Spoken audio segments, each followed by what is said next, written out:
¿Qué tal? Muy buenas tardes. Bienvenidos a su programa Arte y Cultura para la Transformación dentro de la barra Logros de la 4T, que el canal de Sin Censura de Vicente Serrano nos ha permitido, nos ha dado esta oportunidad de comunicarnos con ustedes. Hoy no voy a presentarles a mis compañeras coconductoras porque desafortunadamente no están aquí, pero desde luego les mando un saludo a Ana María Vázquez y a Mariana Lunira Cortés, las extraño. Y espero verles aquí la semana entrante. Hoy vamos a tocar el tema la agenda pendiente en medio ambiente y tendremos a un invitado experto en política ambiental, al cual ahorita voy a presentar.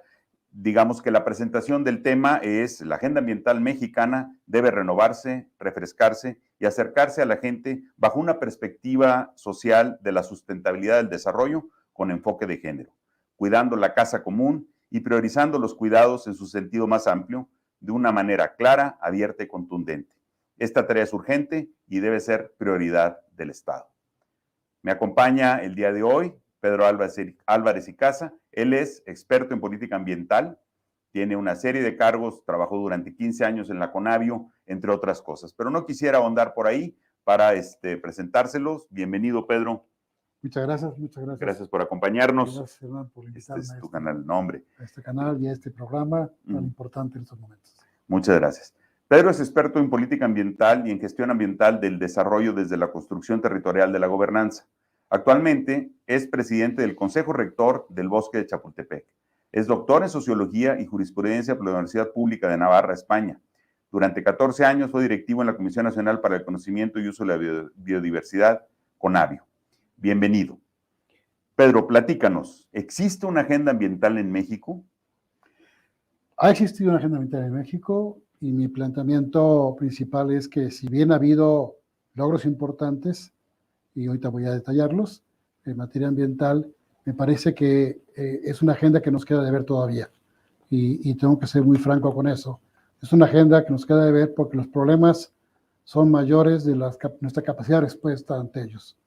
Los ejemplos del cambio climático, el deterioro econaturales, la desaparición de especies que muchas veces van a desaparecer ni siquiera en haberlas conocido y sabiendo su utilidad.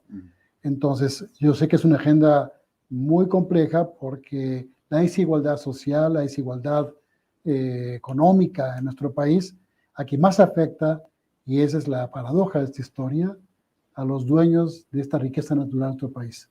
Me refiero a las comunidades indígenas, comunidades campesinas, que están sobre gran riqueza, grandes recursos naturales y viven en pobrezas que nos debería dar vergüenza a los mexicanos y al mundo entero. Entonces, ¿cómo conciliar esta agenda ambiental que resuelva problemas históricos de un rezago agrario, un rezago social, un rezago ambiental y a su vez resolvamos los problemas de la justicia social, socioambiental, digo yo, que se requieren en la continuidad de la cuarta transformación? Ok, Pedro, para no empezar, digamos, con la tarea pendiente, que pudiera ser hasta un poco deprimente, platícanos de los logros. ¿Qué logros puedes mencionar que se han tenido en esta gestión, en política pública, o logros concretos que podamos percibir, notar, o que deberíamos de saber de ellos?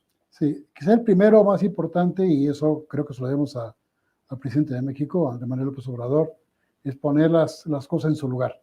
O sea, decir y reconocer que la miseria y la tragedia de las zonas rurales de este país, que él conoce perfectamente bien, cada municipio de este país, se encuentra en condiciones brutales de desigualdad. A partir de este reconocimiento, me parece un logro, es reconocer de que voy a llamar la ficción, y perdón esa expresión tan grosera, la ficción de muchas políticas ambientales, me parece que no lo eran. Por ejemplo, las energías renovables. Había todo un debate de energías renovables y, por supuesto, grupos conservadores, grupos transnacionales que se beneficiaron en forma grosera de todo tipo de atributos y todo tipo de beneficios que dio los gobiernos anteriores para, entre comillas, vendernos energías limpias. Yo digo que son muy sucias, porque fueron sobre la riqueza y sobre recursos de muchas comunidades indígenas. Me refiero a la energía eólica, me refiero a las energías fotovoltaicas, me refiero inclusive a las energías tradicionales. Me parece que poner sobre la mesa que la agenda ambiental no puede estar basada sobre la pobreza de las personas, lo veo como un primer logro. Reconocer que no estábamos bien y que había que cambiar el rumbo en materia económica, por supuesto, pero también en materia ambiental. Primer punto que yo plantearía como reconocimiento de este nuevo gobierno. Tú eres experto en políticas públicas y has desarrollado temas alrededor de la reforma agraria, cómo se discutió hace más de 100 años, 1915, cuando se cambia la ley de reforma agraria, que luego cambia con la Constitución de 1917. En ese entonces se discutía, y tiene su artículo fenomenal sobre este tema, si se repartía la tierra o no, y si servía de algo repartirla, o si debería de ser el usufructo de ella parte de lo que la revolución o los resultados de la Constitución que plasmaran las grandes demandas de la revolución quedaran ahí. ¿Qué podemos trasladar de aquellas discusiones al día de hoy sobre la política ambiental, Pedro? Sí, me encanta la pregunta, Hernán, porque yo creo que está muy asociado. Los problemas agrarios y la forma de abordar el tema de la ruralidad en México está totalmente imbricada con la agenda ambiental. Es decir, la posesión de los bosques, selvas, desiertos, humedales en manos campesinas es producto de una lucha agraria. Es decir, cuando hace 100 años se reconoce la propiedad social como un bien fundamental que el Estado mexicano tiene la obligación de resguardar, aunque se quede la propiedad privada, se reconoce los bienes comunales y la propiedad digital como una alternativa a la lucha armada, viene todo un esfuerzo que encabezó Lázaro Cárdenas y que vale la pena retomar más adelante, de incorporar la perspectiva, no se llamaba así, ambiental y ecológica, pero la perspectiva del manejo de recursos naturales por parte de las comunidades indígenas. Entonces me parece que esa agenda que se construyó, y por supuesto el maravilloso Adolfo Gili, que acaba de fallecer, habló de esta revolución interrumpida, me parece que tenía toda razón. Se interrumpió porque el proceso de transformación, de otorgar la tierra a los millones de personas indígenas, campesinas que pelearon en la lucha agraria del siglo pasado, no vieron reflejados sus beneficios en un reparto justo y equitativo. Yo hago unos estudios a los que tú haces referencia sobre la propiedad social en nuestro país y luego lo plasmo en un libro, que más adelante podemos hablar de él, donde lo que trato de demostrar es que la tenencia de la tierra, la lucha por la tierra, primero se otorgó sobre los terrenos más baldíos de las haciendas y las propiedades privadas, es decir, los cereales, las zonas de mayor productividad. Cuando ya esto no fue posible, se empezaron a entregar los desiertos, las zonas más alejadas, con falta de agua, en una especie de reivindicación social, pero no estructural. Cuando eso no fue suficiente, en los 70s, con toda la lucha agraria que encabezaron grandes luchadores agraristas, sociales, se empezó a repartir la selva, ¿no? Y luego los bosques fríos. Y entonces, cuando todas las recursos naturales se repartieron, lo que hicimos en realidad fue darle a los campesinos y a los indígenas la posesión y hacer los guardianes de la gran biodiversidad de este país, pero no de la producción agropecuaria. Esa fue marginal. Entonces, ¿cómo conjuntar, recuperando a estos indígenas como los grandes guardianes de nuestra biodiversidad, que es un valor muy importante, ahora reivindicándolos y reconociendo que su papel en esta que yo llamo la naturaleza colectiva es fundamental? Entonces, escuchar la propuesta de una agenda social para el medio ambiente que ha encabezado la Cuarta Transformación, me parece que es el punto de partida para caminar mucho más en una agenda ambiental que más adelante abordaremos. Ok, abordas dos temas que quisiera ahondar un poco. Primero, la intervención de Lázaro Cárdenas, que le toca, en su gestión presidencial, continuar con el reparto agrario. Pero él también en ese periodo crea los parques nacionales. Este libro de reciente publicación, Parques Revolucionarios, rescata que el modelo que se diseñó en México, que como dice la autora, nació en Michoacán, era diferente a los dos modelos que existían de parques nacionales en Estados Unidos, que es lo que nos queda cerca, ¿no? Aquellos parques que eran grandes extensiones de tierra donde los bisontes podían todavía ser libres para la caza, Teddy Roosevelt probablemente es quien más extensiones declaró como parques nacionales, pero era con sus cotos personales de caza. Y el otro eran como el parque de Yosemite, que era dejarlo prístino, que no hubiera población ahí, solo iban a entrar los visitantes y los animales. Sin embargo, el presidente Cárdenas hace un modelo alternativo, en donde las comunidades que habitaban en los bosques o en las selvas vivían de ellas y se les dio este resguardo. Este tema se puede replicar ahora, o sea, se les puede, porque al final estas comunidades necesitan sostenerse, necesitan un desarrollo económico, necesitan generar sus propios alimentos y no se les paga por ser guardianes de la biodiversidad. ¿Qué has elaborado esto? ¿Por dónde ves que se pueda caminar aquí? Sí, creo que has tocado el tema crucial para mí del debate ambiental de los últimos 30 años. Hay dos visiones. Una visión en la cual yo me siento parte y es la que habla de una conservación con rostro humano. Es decir, nuestro país tiene el 95% del territorio repartido.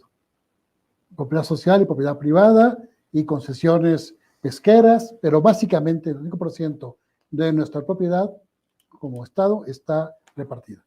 Entonces tenemos una naturaleza, como ya dije, colectiva, pero llena de comunidades, de ejidos, de gente que vive en el campo. Entonces, el modelo de exclusión, que es el modelo anglosajón, de los cotos privados de caza de las monarquías, que se convierten en cotos privados de caza con un modelo de conservación, de aprovechamiento solo para unos cuantos, o un modelo de exclusión, que dice aquí no puede entrar nadie, no aplica a un país como México con este reparto agrario del que estoy hablando y que hice referencia en mi segunda intervención. Entonces, a partir de eso, hay quienes estamos convencidos de que la conciliación entre el desarrollo económico, voy a llamarle alternativo, con aprovechamiento sustentable de recursos naturales, es la mejor vía para conservar nuestros recursos, nuestra biodiversidad. Excluir a la gente de la conservación es el peor error para la conservación. Entonces, no solo por justicia, sino que resulta que hay una historia ancestral de conocimiento tradicional, de conocimiento de nuestra riqueza natural. Entonces, esos guardianes que conocen nuestra biodiversidad y que la han estudiado, han hecho una cosmovisión vinculada con ello, no puede ser menospreciada, no solo por justicia, sino porque es el futuro de nuestra relación con la naturaleza, depende de reconocer lo que estas comunidades, 66 comunidades indígenas han logrado conservar. El 80% de los bosques está en manos del sector social, el 70% de la tierra está en manos del sector social, en términos generales, aunque tiene alguna propiedad privada, tiene un comportamiento social porque tienen acuerdos comunitarios de actuación. Entonces, si entendemos eso, vamos a ver que México tiene que aspirar a un modelo, el más parecido son el modelo mexicano de reservas de la biosfera, es decir, zonas de conservación con zonas de aprovechamiento alrededor, que no se parecen a los parques nacionales, ni el modelo inglés, ni el modelo estadounidense. Por eso creo que Cárdenas empezó una erupción diferente de la visión de los parques nacionales, con la acotación de los parques nacionales efectivamente son habitados. Por eso el gran conflicto en muchos parques nacionales, y aprovecho para decir algo muy importante, fue tan visionario Lázaro Cárdenas, que cuando había conflictos de límites entre estados, creó en medio parques nacionales de jurisdicción federal. Entonces, digamos que excluyó el conflicto y creó el Nevado de Colima, el Nevado de Toluca, Tancítalo. Ver muchos parques nacionales están vinculados con zonas que vean de conflictividad social asociada y él creó un espacio de administración federal sobre estos parques nacionales.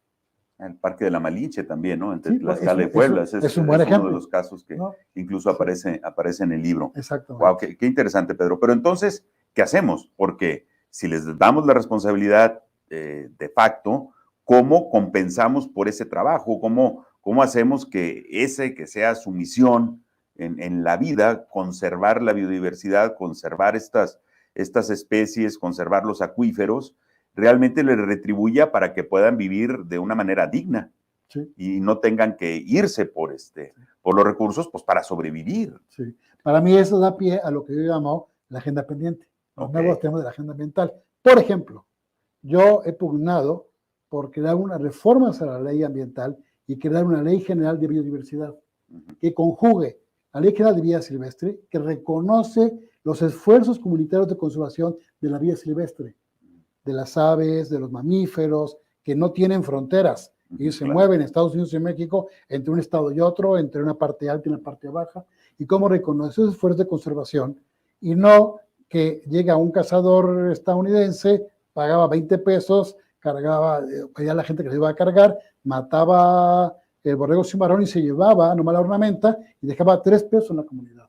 ¿Cómo recuperar esa apropiación de esos recursos para conservar el borrego cimarrón? Y a partir de la modificación de la ley se ha incrementado la población de muchísimas especies porque las comunidades han tenido una riqueza económica de esa buena administración.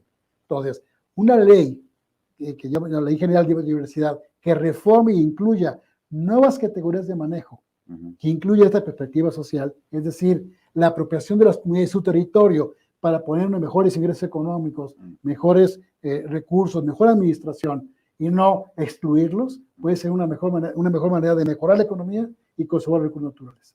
Permite un ejemplo. Estuve en la reserva de Tehuacán, Yucatlán, el fin de semana. En muchas comunidades que cuando vieron la reserva dijeron, ¿ahora qué vamos a hacer si vendíamos los fósiles, si matábamos animales? Ahora se han dado cuenta que tienen una mina de oro con la riqueza natural que tienen. Entonces tienen proyectos comunitarios extraordinarios donde pagas tú por un servicio ambiental, más allá de los servicios ambientales de agua, etcétera, pero por conocer y cuidar y reconocer sus recursos naturales. Y si mi apuesta es que hay una economía asociada, vinculada con el ecoturismo, con el manejo de vida silvestre, que puede ser perfectamente bien un motor del desarrollo comunitario para los próximos años. Wow. ¿Y quién trae esta agenda dentro de pues todas estas no campañas, todas estas no candidatos que están haciendo no giras, porque no son giras, son recorridos, pero pues al final es lo mismo? ¿Quién está abanderando esta agenda ambiental, Pedro? Lo voy a decir sin tapujos. Yo a quien más lo he visto, porque conozco su trabajo en la Ciudad de México, es Claudia Sheinbaum. O sea, yo creo que ella entiende muy bien, claro, tiene con mucha claridad esto, por cierto, desde una base científica. Yo sé que Marcelo Ebrard también tiene un buen equipo que lo está apoyando, pero si me preguntas si abiertamente, en lo que no se dice, en lo que no está agendado, en lo que no se puede reconocer, yo creo que Claudia Sheinbaum tiene muy claro esta política ambiental a futuro con estas perspectivas. Okay. ¿Y algún ejemplo que respalde su trabajo en la ciudad? Sí, yo podía, como sabes, soy presidente del Consejo Rector de Chapultepec, o soy el coordinador, es el nombre adecuado, ¿no? Y yo creo que el proyecto de Naturaleza y Cultura que ha impulsado el gobierno federal junto con el gobierno de Ciudad de México también es un ejemplo extraordinario de cómo se concilia la agenda ambiental con la agenda de la recreación y la agenda de la conservación en un espacio tan elemental, tan fundamental como el bosque de Chapultepec en sus 4 secciones. Y el segundo ejemplo que puedo decirte es que la agenda de movilidad, la agenda de cambio climático, la agenda de la recuperación de espacios verdes públicos y de la recreación es una agenda transversal de la política ambiental de la Ciudad de México. Y no lo digo yo, ha tenido reconocimientos internacionales este esfuerzo de ver una agenda ambiental transversal. Si la llevamos a todo el país, creo que vamos a avanzar muchísimo. Okay. ¿Y en algún otro estado del país, Pedro, donde haya un ejemplo? Ya mencionaste ahorita en Tehuacán, que por cierto mi hijo estuvo el fin de semana pasado, también por ahí, trae unas fotos preciosas de unos cactus espectacular, enormes, sí. Yo hasta nos cruzamos porque yo estuve sí. también. Mira nomás. Sí. ¿Algún otro estado, proyectos, no sé, en Baja California o en el sureste? O sea, ¿en dónde pudieras darnos algún otro ejemplo? Yo conozco ejemplos muy claros en Baja California Sur. Muchos ejemplos que estoy diciendo de las reservas vinculadas con las personas, que me parece muy importante. Conozco ejemplos interesantes en Chiapas también, esfuerzos de manejo y conservación importantes. Acabo de saber de una experiencia de crear archipiélagos de reservas en Veracruz. Es decir, espacios de bosques mesófilos de montaña, que es uno de los ecosistemas más complejos y más importantes de conservar por el agua. Están creando archipiélagos de conservación en reservas estatales. Entonces, yo digo 3 estados que veo muy claramente. Sé que Michoacán también ha hecho, a pesar de las dificultades que tiene el estado, tiene una importante política forestal que están tratando de recuperar y de ver cómo conciliar el avance del aguacate. Claro. Es complejísimo con la conservación de los bosques. Y también sé que están imponiendo políticas restrictivas al aguacate que compensen los impactos que se han sucedido. Entonces yo creo que hay ejemplos que vale la pena recuperar. Yo sé que Quintana Roo también tiene una tradición importante en conservación, y quizá lo que diría que falta es que la agenda federal en los estados tenga mucho mayor diálogo con las agendas estatales de conservación. Sí, porque hay corredores, por ejemplo, en el Bajío, que son grandes productores de frambuesa, lo que le llaman las berries, sí. No tengo una palabra en español, perdón. Sí. Sin embargo, pues requieren de construcciones de presas, requieren de desviar algunos ríos y consumen muchísima agua. Entonces, todo este desarrollo agroindustrial que además ya son, creo que, la segunda mayor exportación, las berries, después de la cerveza, caray, que es exportar agua, o sea, estamos exportando agua en forma de cerveza, en forma de estos frutos. ¿Cómo le hacemos para que esto realmente sea sustentable? Porque se exportan de México, se producen en México porque sí hay agua. Sí. Pues creo que tocas un tema obligado de la agenda ambiental, que es el tema del agua. Porque efectivamente no solo tenemos un problema mundial respecto al agua del consumo humano, por ahí mandé unas imágenes del planeta Tierra con el agua potable que tenemos respecto al total. Es impresionante, o sea, realmente el agua no se va a ir, solamente es cómo la utilizamos. Y hay una demanda de agua mayor a la forma responsable de usarla. Entonces yo creo que se requiere una agenda legislativa que le dé mucho pie, una política de costas y mares, que no tenemos. Dos, una política de revisión de la legislación de la Ley General de Aguas, que ha sido muy complejo, no estamos de acuerdo, porque efectivamente resulta que uno va a un restaurante y te dicen, ¿quiere agua mineral? Sí, Topo Chico.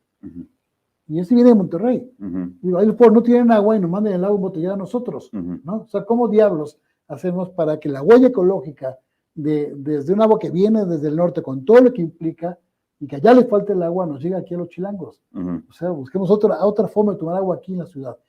Eso, si no legislamos, si no ponemos normas claras, esto no va a cambiar. Entonces, la agenda ambiental en materia de agua, de zonas costeras, la agenda ambiental en materia de regulación tiene que transformarse también, y ya dije la agenda de la biodiversidad. Esas 4 agendas son fundamentales. Se hizo un avance muy importante en la ley minera.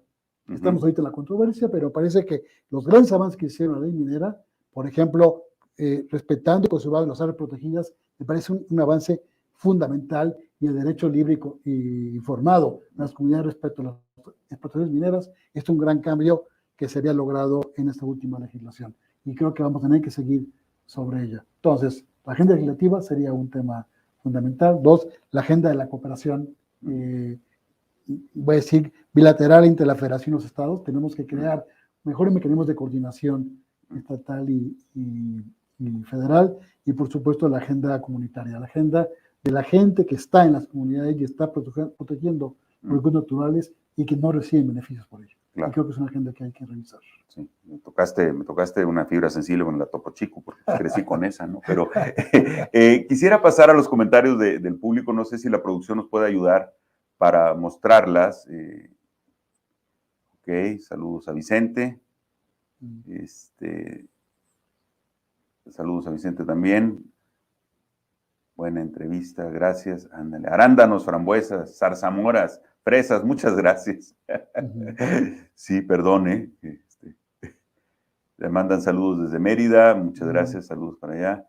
Salvador Delgado es el que dice nueva entrevista, y no sé si hay algunos más para hacia abajo. Saludos para toda la audiencia, sin censura, desde ver la Tapatía. Les felicito, siempre encontramos muy importantes invitados de lujo. Muchas gracias, Miriam. Y luego Phillips fue quien me dio la lista de todos estos productos: arándanos, frambuesas, zarzamoras y fresas. Muchas gracias.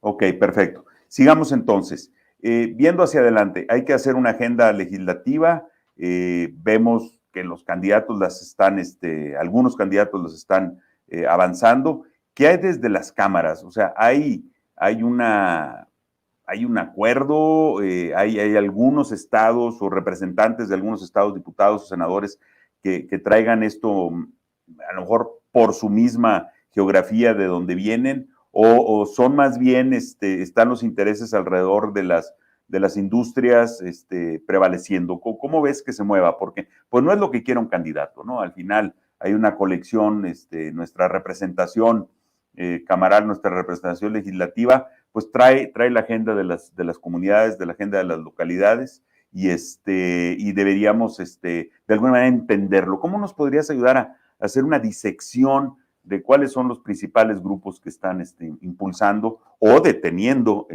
la nueva agenda ambiental, Pedro? Sí, no es una pregunta fácil, pero voy a tratar de, como cirujano, discernirla. En primer lugar, creo que reconocer los problemas públicos. ¿Cuáles son los problemas más importantes que debería atender la agenda ambiental para los próximos años? Ya dije, el agua, el manejo de recursos naturales, un equilibrio entre la agroindustria y la producción local. Hace unos días leí unos datos. Importamos el 50% de los granos que consumimos, cuando podíamos producirlos en México. Entonces, perfecto que exportemos. Yo no tengo problema con la exportación.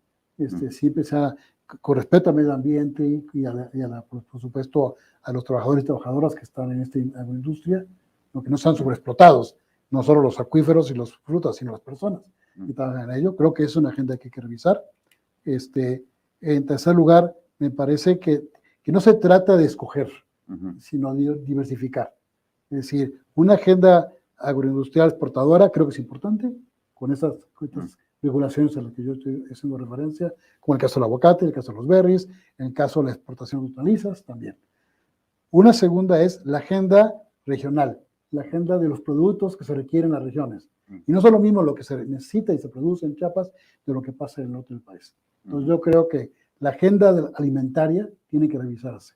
La producción de maíz, frijol, calabaza, el concepto de milpa en su función más pura, creo que tiene que revisarse, porque no podemos crear una soberanía alimentaria si seguimos exportando de esta manera, importando lo que es la base de nuestra alimentación. Y eso me lleva a un tema en lo que yo creo que Claudia y seguro también Marcelo y Adán Augusto también lo tendrán, de que los temas de la producción de maíz no pueden permitirse en México la producción de transgénicos. Es perder nuestra soberanía permitiendo que se trasgueda la zona más importante productora originaria del maíz en el mundo. Eso me parece que es clave. Europa lo está haciendo en muchas cosas, porque México, como centro de origen del maíz y diversificación del tomate y de origen del frijol, tenemos que cuidar eso, porque ese es el futuro como nación. Nuestra soberanía está ligada a eso. Si nosotros cedemos ahí, vamos a estar pidiendo limosna a Monsanto los próximos años. Y eso no lo podemos permitir. Aunque le cambiaron de nombre, ¿no? Sí, ahora es Bayer, ¿no? Ahora es Bayer. Ahora es Bayer, pero ahí está dentro. Entonces, no es un tema digamos, de pleito, sino de equilibrio, la identificación de actividades productivas, que creo que en el norte lo entienden muy bien. Se trata de cómo buscamos este equilibrio, y es un equilibrio entre la conservación y el desarrollo. Y para mí la palabra clave tiene una economía para el desarrollo sustentable, y no solo como cliché, y que además tiene que ver con, para mí, un tema que es crucial, y es que la producción tiene que ser soberana, y tiene que alcanzar para todos nosotros. Pero lo más importante es que la agenda ambiental es transversal. O sea, tiene que estar primero en la economía, en la energía, en la salud, en la economía. Entonces hay que buscar una agenda transversal, ambiental transversal en todos los ámbitos, y no es fácil de lograr. Transgénicos o productos modificados genéticamente, pues hay muchos. La misma fresa, ¿no? O sea, algodón. El algodón, el jitomate, lo dicen bola y en otros no, pero está hecho para que sea, sí, que sea recolectado por máquinas. O sea, fue modificado genéticamente y se hicieron inversiones enormes en el noroeste del país, inversiones, empresas, para poder crear irrigación. Hoy hay pleitos fuertes con los trigueros que están buscando subsidios, y he escuchado personas del norte del país que dicen es que no entienden en el centro o en el sur que somos diferentes acá. Pero por otro lado, hubo una inversión que se hizo, con infraestructura, que nunca se hizo en el sur, se está haciendo ahorita, ¿no? Eso permitió que los estados del norte fueran grandes productores de alimentos, ¿no? De tomate, de trigo, sorgo. Se está haciendo dos esfuerzos grandes, uno de infraestructura como es el Tren Maya, pero también el programa Sembrando Vida está muy concentrado en el sur-sureste del país. ¿Cómo empata este programa con Sembrando Vida? O más bien la agenda ambiental con el programa de Sembrando Vida. ¿Es transversal, coadyuva, se contraponen? Sí, ¿Cómo lo podrías? sí, lo voy a contestar de dos maneras. La primera es que muchos científicos en el mundo han probado, han demostrado que una de las mejores maneras para mitigar el cambio climático, de las 9 causas, 4 están perdidas, como la extinción de especies, pero en 5 podemos hacer muchas cosas. Y una tiene que ver, fíjense muy bien, voy a plantar los pastos naturales. O sea, los mejores captadores de CO2 como reservorios de carbono son los pastos naturales. Entonces, reforestar o permitir la recuperación de los bosques naturales, de los pastos naturales, puede ser una de las mejores herramientas para mitigar el cambio climático. Es decir, se requiere la agricultura para mitigar el cambio climático, al contrario que se ha dicho. Y creo que el secretario ya lo ha explicado muy bien. Es decir, la agricultura puede ser un aliado para mitigar el cambio climático, por un lado. Por otro lado, las grandes obras de desarrollo de infraestructura, como el caso del Tren Maya, yo siempre estuve de acuerdo con hacer ese proyecto, la razón de justicia social, distribución, de impacto ambiental. Mi crítica, puedo decirlo, es que el tramo 5 es un tramo que hay que realizar con cuidado. Yo siempre dije que se haga el Tren Maya hasta Tulum, una escuadra desde Palenque, pasando a Cancún y bajando. Creo que esta última parte es la que más controversia ha generado, pero me parece que es una obra que bien hecha es muy importante que se haga. Y Sembrando Vida, yo lo que digo de Sembrando Vida, que es un programa que fue pensado mucho como un esquema, voy a llamarlo, de sustitución de la deforestación. Entonces, la idea era muy buena, apoyando en plantaciones forestales, que no solo tiene un valor ambiental en la captura de CO2 atmosférico, sino reducir presión sobre los bosques naturales. Y entonces, esta idea de vincular Sembrando Vida con la producción rural y mejorar las economías locales, me parece que es una estrategia adecuada. Creo de que cuando se masifican estas políticas, a veces se cometen errores. Por ejemplo, hay que sembrar hay que plantar limón persa, ¿no? Y de repente no hay mercado para limón persa, ¿no? Entonces, de repente hay demasiadas plantaciones y no hay la seguridad en el mercado. Entonces, tenemos que asegurar de que no sea el subsidio al campesino que planta algo lo que lo mantiene, sino la producción de la que va a vivir muchos años después. Creo que esos ajustes que yo le haría al programa, estoy seguro que Claudia Sheinbaum y también, repito, Marcelo Ebrard lo tienen muy claro, es decir, un programa de desarrollo social que empiezan a tener esta perspectiva ambiental. Entonces yo diría que yo lo revisaría, no es que no esté de acuerdo con él, sino hay que ser más enfáticos y mucho más cuidadosos en las estrategias, sobre todo de la cadena completa, en lo que se llama ahora la economía circular. Es decir, de un producto que entra hasta donde sale y quién lo consume, creo que es algo que tenemos que revisar en todo el país. Sí, digo, sin llegar a modelos de autarquía, donde ser autosuficientes en todo, creo que sí podemos reducir la dependencia y reducir la huella de carbono utilizando mucho más este concepto de la economía circular. Y ocurren desbalances incluso donde no hay subsidios. La producción de agave tequilero se disparó enormemente y entonces ya no se necesitaba y además tomaba mucho tiempo su cosecha estos 7 años, pero hubo un exceso de oferta y los productores pues se quedaron un poco bailando. O sea, esto también ocurre, digamos, sin subsidios, pero creo que sí tocas un punto importante, que no sea el subsidio lo que haga vivirles, sino que realmente haya mercado para estos productos y la masificación pues puede ser un problema. Entonces no hay una sola solución por lo que estás planteándonos ahora. Hacia el futuro, la agenda ambiental debería de estar a cargo de una secretaría. Necesitamos una nueva estructura para manejar esta política ambiental, dada la urgencia o la crisis civilizatoria que estamos enfrentando, o lo verías como algo que se maneje como parte de la agenda de cada una de las secretarías que hoy tenemos? O sea, ¿nos sirve la gobernanza actual o necesitamos una nueva? Yo creo que requerimos de una nueva. Voy a poner un ejemplo muy concreto y luego voy a hacer una propuesta. El ordenamiento del territorio, o sea, una regulación y planificada del uso del territorio a futuro es urgente. Tenemos ordenamiento de la propiedad rural, ordenamiento ecológico del territorio, ordenamiento de asentamientos humanos. ¿Cómo lograr un solo ordenamiento que impulse, calcule, promueva la planeación de uso del territorio? Yo se lo daría a la Secretaría de Hacienda. Crear una oficina de planeación territorial que vincula con la agenda económica.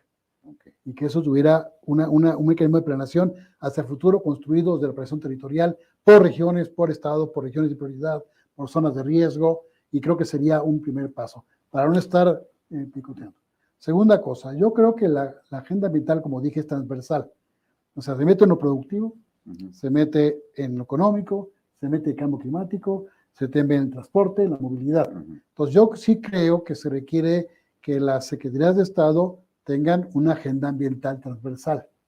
Pero hace falta una secretaría que yo llamo secretaría socioambiental. O sea, porque lo ambiental es un concepto un poco difícil, pero yo creo que hemos abusado del concepto de sustentabilidad. Yo digo que es un concepto desgastado. Hay tortas sustentables, ¿no? Es decir, hay un abuso de este concepto y yo creo que tiene que refrescarse, renovarse, cambiarse, hacer una perspectiva, una agenda, una concepción más vinculada con la gente que vive y sufre los problemas ambientales desde grandes inundaciones, grandes sequías o los problemas de plagas y enfermedades que estamos viendo cada vez con mayor incidencia.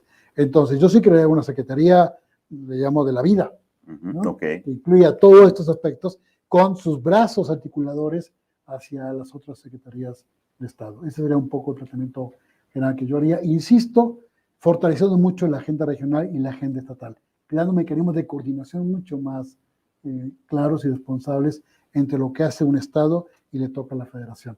Eso implica una revisión completa de la Ley General de Equilibrio Ecológico y Protección del Ambiente. ¿Y cómo insertarías el tema de la gente que vive en las zonas protegidas, en las selvas, en los bosques, para que sea guardiana? ¿Sería un cambio también en la legislación? ¿Sería algo que se fomentara con subsidios? ¿Cómo verías que fuera esto sustentable? O que al menos que arranque. Sí. Y luego cómo echarlo, cómo hacer lo que... Retomo lo que dije al principio. Yo revisaré la legislación ambiental y crearé una ley general de biodiversidad. Que eso le dé dientes y estructura para que el turismo comunitario, la producción asociada a los productos del campo, los pagos por servicios ambientales de la conservación tuvieran un valor económico y eso fortalecer las economías regionales. Y eso evitaría que los jóvenes se vayan de sus comunidades porque van a tener un ingreso asociado a este proceso. Entonces, fomentar el turismo, fomentar la productividad y fomentar las economías regionales lo ampararía, le daría un amparo, pues, en una legislación mucho más moderna. No es la única, pero esa hace falta, es una agenda pendiente. Y creo que las comunidades indígenas guardianes deben tener un reconocimiento y un valor económico asociado a lo que están haciendo. Esto sería un poco el tratamiento general. Perfecto. Quisiera ver si hay más comentarios. Creo que sí tenemos por ahí algunos adicionales. Ok, dicen, gracias por informar. ¿Dónde empezamos? ¿De arriba para abajo? Ok. Este tema de prioridad por ningún motivo se puede dejar rezagado. Nos dice Sandra García. Gloria Marín dice, el maíz, el oro de México, no entiendo cómo otras partes del mundo se interesan más en nuestros alimentos nativos, Japón, China, la India, Estados Unidos. Phillips habla de autosuficiencia alimentaria. Catalina Polo dice saludos a los dos, muy buenos comentarios. Hunting, waving hands, unas manitas saludando. Pasan más hacia abajo, por favor. Más comentarios, gracias. Juan Vázquez, gracias por esta información. Angélica Ramírez, gracias por informar al pueblo mexicano. Angélica Ramírez, lo mismo. Y Phillips, ¿para cuando hay escasez de agua? Lo primero que prohíben es pasto natural. A ver qué nos comentas de esto. Y Juan Vázquez dice, la política es muy importante para estos temas de medio ambiente, cultura, historia, etcétera. Son muy buenos para seguir informando a la gente. Gracias de nuevo. Y Mariana Luzmila, ¿es posible vincular la agenda ambiental transversalmente en el sector de educación. Esto sería la Secretaría de la Vida, otro tema para ahorita. Y estos frutos caen en la clase de las bayas. Gabriel Axel Ríos Rodríguez, gracias, muchas gracias. Bueno, las bayas, pues, vaya. Entonces, no sé si quieres comentar del agua, los pastos y la educación, la agenda educativa. ¿Cómo no? Sí, yo creo que un tema pendiente y qué bueno que lo comentan las personas que nos escuchan es la agenda de educación. Me parece que cada vez más, pero yo puedo observar cómo, por ejemplo, los guías turísticos comunitarios están llenos de información que antes yo no escuchaba, desde el ordenamiento del territorio hasta información sobre la biodiversidad de los lugares. Me parece que la agenda de educación ambiental debe ser desde el jardín de niños hasta la universidad. Y tiene que ver con nuestros consumos, con nuestras preferencias, con dónde compramos y dónde tiramos. La economía completa creo que es un tema de educación ambiental y creo que es un tema que hay que reforzar muchísimo en todos los niveles educativos y es fundamental. Y estoy seguro que la Cuarta Transformación va a insistir en esto, en los temas ambientales. Respecto al agua, los pastos. En realidad, cuando digo los pastos naturales, es dejar que la naturaleza cumpla sus ciclos de movimiento de tierra para que los pastos naturales retoñen. No es generar agua o producir, llevar agua a estos lugares, sino permitir el proceso de más largo plazo de la recuperación de pastos naturales. Eso está muy documentado en el mundo. De hecho, recomiendo mucho que vean una serie que se llama Besar el suelo, donde habla besar el suelo, o sea, la importancia de recuperar los pastos naturales como mecanismo de mitigación del cambio climático, que recomiendo mucho que se pueda observar. Y por último, decir que me parece que yo diga la Secretaría de la Vida, pero tiene razón, puede confundir con la Secretaría de Salud. Uh-huh. O sea, lo que quiero decir es que la agenda ambiental es una agenda social. Ese es mi principal planteamiento. La agenda ambiental es social porque es la agenda de los bienes comunes, de los bienes que son de todos, el aire, el agua, los recursos naturales, la biodiversidad, que son recursos de todos los mexicanos. Entonces me parece que se requiere una revisión, tanto legislativa, como ya he insistido, pero también una revisión de las principales prioridades en política pública sobre el tema.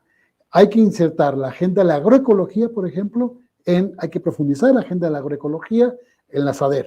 O sea, ahí van, pero me parece que falta muchísimo más. Como es importante revisar la agenda agroexportadora con cuidado del medio ambiente. Cuando digo eso no es en contra de eso, sino ser cuidadosos con esa agenda agroexportadora. ¿Cómo hacemos para aumentar mejor nuestra producción de granos básicos? Ahí tenemos un déficit. Y éramos país exportador en los 60s de maíces y ahora importamos maíz para nuestro consumo diario. Tenemos que cambiar eso, tenemos que ser mucho más responsables de esa propuesta. Y como dice la compañera que puso su nota, o sea, cómo es que China, India, Japón se interesen más por nuestros agaves que nosotros, ¿no? O nuestros maíces. Yo creo que es una agenda que hay que revisar y creo que es importante profundizar. Y por último, yo diría que se requieren instituciones robustas y fuertes. Por ejemplo, la Procuraduría Federal de Protección del Ambiente es muy frágil. Yo le daría mucho más dientes, su mayor capacidad, quizá vinculada con la Guardia Nacional y crear una policía ambiental vinculada con la agenda. Por los grandes saqueos que toman de madera, bandas organizadas que saquean y no hay manera de pararlos. Pues a lo mejor tener que hacer la Guardia Ambiental, ¿no? Como una estancia que permite la regulación del saqueo de nuestra riqueza natural. Y así también yo diría, como así hay una agenda de la política pública vinculada con la economía, que pueda proyectar hacia dónde impulsar nuestras oportunidades de crecimiento económico, una agenda que cuide y que resguarde esta riqueza natural que tenemos. Pero yo confío mucho en las personas que pueden cuidarlo, las personas y comunidades organizadas. Sí, yo creo que una parte restrictiva, ¿no? Una policía ambiental que pudiera tener los ojos en las personas y tener los dientes o una legislación que permita contrarrestarlo, porque la presión es brutal, tú lo sabes. Sí, el maíz transgénico subsidiado de los grandes productores norteamericanos está buscando muchos caminos para venderse, desde cereales y toda campañas enormes, ¿no? de publicidad para reemplazar los alimentos como el huevo por el cereal que tenemos, digo, crecimos, mi generación es esa, ¿no? Y que se empezó a satanizar por el colesterol, el huevo, etcétera, para favorecer los cereales, pero ese es un solo caso. Los alimentos para el ganado, ¿no? Alimentar con granos al ganado cuando regresando a los pastos, su alimento tradicional es el pasto. De hecho, es más rica la carne cuando pastó el animal en lugar de comer grano, pero además genera las bacterias de E. coli se reproducen muchísimo en el aparato digestivo del animal cuando solamente lo alimentas con grano, entonces le tienes que meter mucho antibiótico, entonces la carne trae clenbuterol, pero como es industrial el proceso, detenerlo es prácticamente imposible. Y estás trayendo carne de Brasil y que obviamente están limpiando la selva amazónica para eso. Entonces, ¿y cómo lo detienes con legislación? Y va a acabar siendo, como es suficientemente barato, hay manera de incentivar el contrabando de muchas formas. Pero yo me regresaría al comentario de la educación. O sea, en la manera que entendemos el ciclo de la vida, el ciclo natural, que es al final lo que genera riqueza, porque lo otro, como estás destruyendo el medio ambiente, si usas cierto tipo de fertilizantes o cierto tipo de pesticidas, aunque tú dices que la agricultura pues es generar vida, a diferencia de la minería que es extractiva y destructiva, hay también una agricultura que se parece más a la minería que a la arquitectura tradicional, pero si no lo entendemos en nuestros actos de consumo, en nuestras preferencias o en nuestros hábitos, pues no vamos a poder detener esto nunca. Creo que la educación puede ayudar muchísimo y con ejemplos reales, ¿no? Estos mercados alternativos en donde estás más cerca de la producción que del consumo, que van ganando espacio en la Ciudad de México, no sé, en otros lugares, como recuperando un poco eso que en algún momento vivimos y que todavía muchas comunidades del sureste lo tienen, pero pues también tienes todo el embate de las frituras que vienen, además con saborizantes que son adictivos, pero traen el sello del subsidio detrás, ¿no? Yo creo que ahí la educación nos puede ayudar bastante.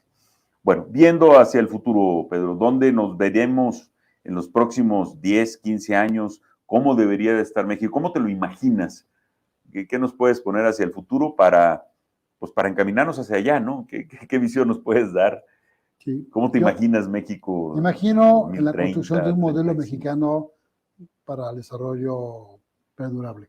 Es decir, un modelo que no tenga que replicar los modelos, por ejemplo, que se establece en Naciones Unidas, basado en metas y compromisos que van más en la agenda de los países desarrollados que en nuestra propia agenda. Entonces, imagino una transición donde, por ejemplo, nuestro paso del dejar de usar energías fósiles, como el petróleo, a energías alternativas. Eso es inevitable. Pero la pauta de nuestra agenda, inclusive el financiamiento de esta agenda, con soberanía, con responsabilidad, tiene que pasar una transición de energías fósiles. O sea, hoy en día todavía el petróleo es la base de la economía de movimiento de los motores. Entonces, decir que de día para otro, para darle a todos los extranjeros nuestras energías alternativas, me parece que no es el nuevo camino. Entonces, entiendo el enojo de la gente que dice que no debemos usar de petróleo, pues yo creo que tal lo necesitamos en transición a una energías alternativas, y eso creo que va a ser muy importante. Segundo, me parece que la agenda ambiental nos va a permitir demostrar, por cierto, por los hechos. Es decir, va a haber cosas que no hay manera de pararlas. Hace unos días fue el día más caluroso en la humanidad registrado. Hace el 18 de junio. El día más caluroso, el promedio más caluroso que ha habido en la humanidad. Evidencias del deshielo en la Antártida. Evidencias de pérdida de especies. Solo vean lo que pasa con los osos polares, ¿no? Para poner un ejemplo. Es decir, de que la realidad nos alcanzó. Creo que México tiene que construir una agenda asociada, uno, volteando mucho más al sur, voltea más nuestra relación con Centroamérica y con América Latina, y transversal hacia la zona sur, o sea, en el sur del Ecuador, para crear unas políticas diferenciadas, de justicia diferenciada, porque creo que países como México, que están en estas economías ascendentes, en transición, digamos, de la cuarta etapa, digamos, grupos como Rusia, India, Brasil, México, quizá me falta alguno, me parece que México puede tener un papel muy importante en el concierto internacional en los próximos años. Recuperar esta tradición que México ha tenido muchos años, creo que vamos en ese camino, entonces me imagino México participando en la toma de decisiones de política pública internacional, pero diferenciando lo que es un país con grandes responsabilidades como China o Estados Unidos y Rusia, respecto a lo que los países como México pueden hacer. Me imagino un país donde los jóvenes tienen otras vías de economía regional, que no tengan que irse ni con el crimen organizado ni al norte, sino que puedan tener perspectiva de desarrollo económico. Repito, acabo de estar en un sitio donde yo vi una cantidad de jóvenes absolutamente involucrados en sus comunidades, convencidos de que esa es su vida. Entonces yo veo, la verdad, un futuro de esperanza basado en los jóvenes que están creyendo en nuevos modelos de vida.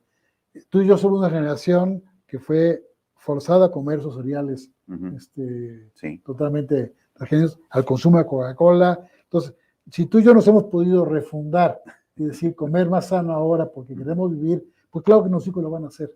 Y voy a poner un ejemplo. Lo que queríamos cuando teníamos 18 años era tener un coche. Hacemos lo que fuera tener un vehículo. Muchos jóvenes, mis hijos, lo que menos les importa es tener un coche ahora. ¿No? Tienen otros patrones de comportamiento, otras prioridades, y creo que están mucho más responsables y atentos a lo que puede ser el futuro que tiene México. Entonces yo soy de los que tienen esperanza porque tocamos fondo y estamos con estas transformaciones saliendo a un país que creo que va a ser más equilibrado, más justo y sobre todo con una agenda ambiental y económica vinculada que urge por las próximas generaciones. Maravilloso, Pedro. Pues no quisiera despedirme sin ver los últimos comentarios. Veo que llegaron aquí una buena cantidad. Si me ayuda la producción para hacerlos, ¿dónde